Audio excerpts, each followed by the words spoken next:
አስተዋይ የሌላቸው ጠያቂ የሌላቸው ደግሞ እየማቀቁ ነው ያሉት። ካናዳ ኤምባሲ ሪፖርት አድርጓል። ካናዳ ይመለሳታል። እንደገና ሆምለስ ይሆናል ወይንም ደግሞ አባቶችን አንድ ላይ በማድረግ አማራ ክልል ላይ ያለውን ጦርነት ፕሊዝ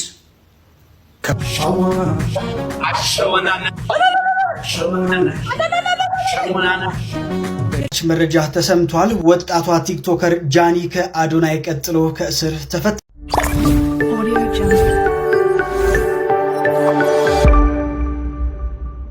እንግዲህ በወፍ በረር እንዳያችሁትና አዶናይ ጃኒ ጁሲ ከአንድ ሳምንት ኦር ሰምሲንግ ከእስር በኋላ በዋስ መብት እንዲሁ ከእስር ወጥተዋል ማለት ነው። በጣም ብዙዎች ደስታቸውን እየገለጹ ነው። ምንድነው እየተካሄደ ያለውን ነገር የሚለውን አብረን እናያለን። ይህንንም አስመልክቶ አነጋጋሪ ጉዳዮች ተፈጥረዋል ማለት ነው። ምንድነው የሚለውን አብረን እናያለን ማለት ቤተሰቦች፣ ይህንን ቻናል ሰብስክራይብ ያላረጋችሁ ልጆች ሰብስክራይብ እያደረጋችሁ ቤተሰብ መሆናችሁን እርግጠኛ ሆኑ ማለት ነው። የደወል ምልክቱን ተጭናችሁ ቶሎ እንዲደርሳችሁ አድርጉ። ቤተሰቦች ቀጥታ ወደ ጉዳዩ እንገባለን ማለት ነው።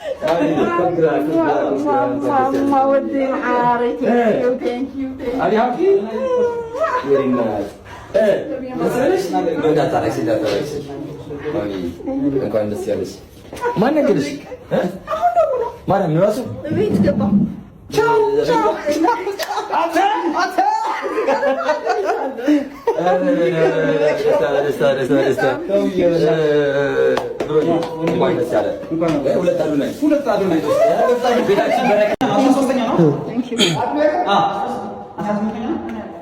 ሰስፔንስ አንሳውና ፎቶ አንሳውስ اي هذا بجد من يسوي يطلع بس وش مش ما تشبه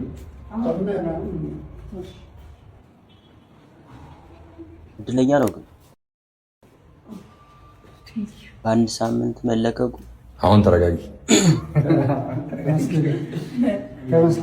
ተመስገን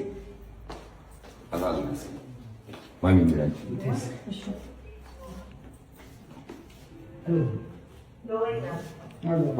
በዋስ ነው የተፈታው። በነገራችን እናት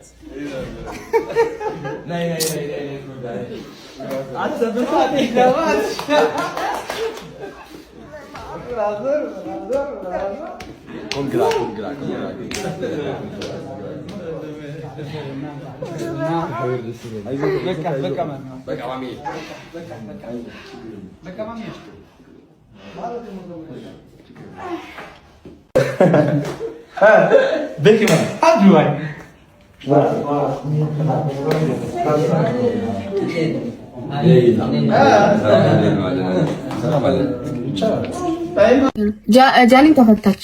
አንድ ላይ ተፈቱ እንዴ? እኔ እሱ ብቻ ተፈቶ እሷ ባትፈታ ማርያም በጣም ነው የሚደብረኝ። በጣም ኧረ በእናትሽ ጩጮች ለምን ይታሰራሉ? ለምን ካደን ምንድነው? ምንም አላደረገች። ማናት? አዶናይ ተፈቷል። አዎ ሌሎቹም እነ ጆሲ ምናምን ሁሉም ነጃኒ ሁሉም ተፈቷል። በጣም ነው ደስ ያለን። በሰላም ለቤታችሁ አበቃ። አሜን አሜን። የደስታ ነው። በጣም ደስ ብሎናል። ነጃኒ ማግኘት አልቻለም። ለቤታችሁ አበቃችሁ ሁላችሁ።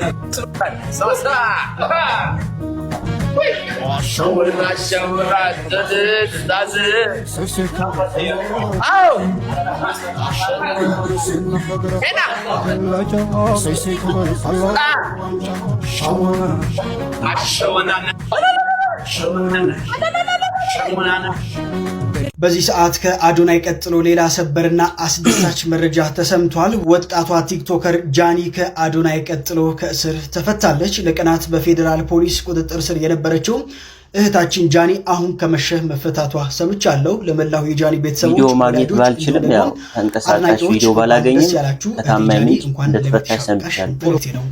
እና በዚህ አጋጣሚ አባገዳዎች ፕሊዝ አባገዳዎች የሃይማኖት አባቶችን ፕሊዝ የሃይማኖት አባቶችን አንድ ላይ በማድረግ አማራ ክልል ላይ ያለውን ጦርነት ፕሊዝ ከመንግስት ጋር ሰላም እንዲመጣ እባካችሁ የኦርቶዶክስን አባቶች፣ የፕሮቴስታንትን አባቶች እንዲሁም የሙስሊም አባቶችን አንድ ላይ በመውሰድ እባካችሁ እርቅ እንዲመጣ አድርጉ። በቃ አባገዳዎችን ክብር ሰጠው እኔ በእውነት ይሄን አድርጉ። ስለዚህ እባካችሁ አደርሱልኝ ለአባቶች፣ ለአባገዳ አባቶች አማራ ክልል ላይ ያለውን እንዲሁም ወለጋ ላይ ያለውን ችግር እንዲፈታ መንግስት ጋር ሄዳችሁ ከኦርቶዶክስ ከሙስሊም እንዲሁም ከፕሮቴስታንት ከካቶሊክ አባቶች መርጣችሁ ከነሱ ጋር ሄዳችሁ መንግስት ጋር በሉልን። ሰላም ኢትዮጵያ ላይ ይምጣ፣ ሰላም ኢትዮጵያ ላይ ይምጣና ያንን አድርጉልን። አሁን የጀመራችሁት ነገር እጅግ የሚደነቅ ነው። ሌላው ምንም የሃይማኖት አባቶች አልገቡበትም፣ ትዝም አይላቸው። ስለዚህ አባገዳዎች መጥተው ይቅርታ ጠይቀው በእኛ ኃላፊነቱን እንወስዳለን ብለው ነው እነዚህ ልጆች ያስለቀቋቸው። ስለዚህ ትልቅ ስራ ማንም አላሰበ፣ ማንም የሃይማኖት አባት ምንም አይልም ለዚህ። ስለዚህ አባገዳ በጣም በጣም በጣም ትልቅ ስራ ሰርታችኋል። በእውነት ትልቅ ክበሩ። ጥሩ ነገር ሲሰራ ሁሌ አመስግኑ። ስለዚህ አባገዳዎች ፕሊስ ፕሊስ ፕሊስ፣ አሁንም የምንለው ምንድን ነው? የሃይማኖት አባቶችን ሰብስቡና አንድ ላይ ሆናችሁ መንግስትን ከአማራ ክልል ጋር ካለው ችግር ጋር በቃ እንዲፈታ፣ ወለጋ ላይ እስካሁንም ኦነግ ሸኔ ያለ ሌላ እንዲፈታ ችግር ብታደርጉልን መልካም ነው። ሰው ምን አደረጉ አባገዳ? ጥሩ ጥያቄ። አሁን እና አዶናይን ያስፈቷቸው እነሱ ናቸው። ቤተ መንግስት ሄደው እኛ ኃላፊነቱን እንወስዳለን ይቅር በሏቸው ብለው ነው ያስፈቷቸው። ስለዚህ በጣም በጣም ታንክ ምንድን ነው ደስ የሚለኝ ዩኒቨርሲቲ ጨርሶ አዶናይ ማስተሬቱን ያዘ ዶክተሬቱን ያዘ መሰለሽ እንዴ? አንቺና አንቺ በፈጠርሽው ስህተትና አመለካከት እኮ ነው ሰው የሚታሰረው። እናንተ አይደላችሁ እንዴት አለብሳ እንዴት አደርጎ ቀይ ልብስ አለብሳ እያላችሁ ህዝብ ሐሳሪው ህዝብ አስፈቹም ህዝብ ነው። ስለዚህ አይ ዶንት ኬር አያገባኝም። እኔ እናንተ በቆማችሁበት እንትን አልቆምም፣ በፍጹም አልቆምም። ጆንዬ በፍጹም we are different that's why በቃ እኔ ተለየ ሰው ነኝ ከእናንተ። እኔ ብቻዬን እቀራታለሁ እንጂ የኔ አስተሳሰብና የኔ አስተሳሰብ ነው። አለቀ። ነገ ደግሞ አይሻለሁ። እያንዳንድሽ እግዚአብሔር ምስክሬ ነው የምላችሁ፣ እያንዳንድሽ የምታለቅሽበት ቀን ገና ነው፣ ገና ነው። ይናፍቀን የምታለቅሽበት ቀን።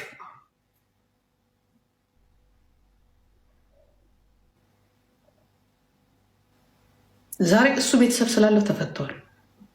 ብዙ ደግሞ ማንም አስተዋይ የሌላቸው ጠያቂ የሌላቸው ደግሞ እየማቀቁ ነው ያሉት።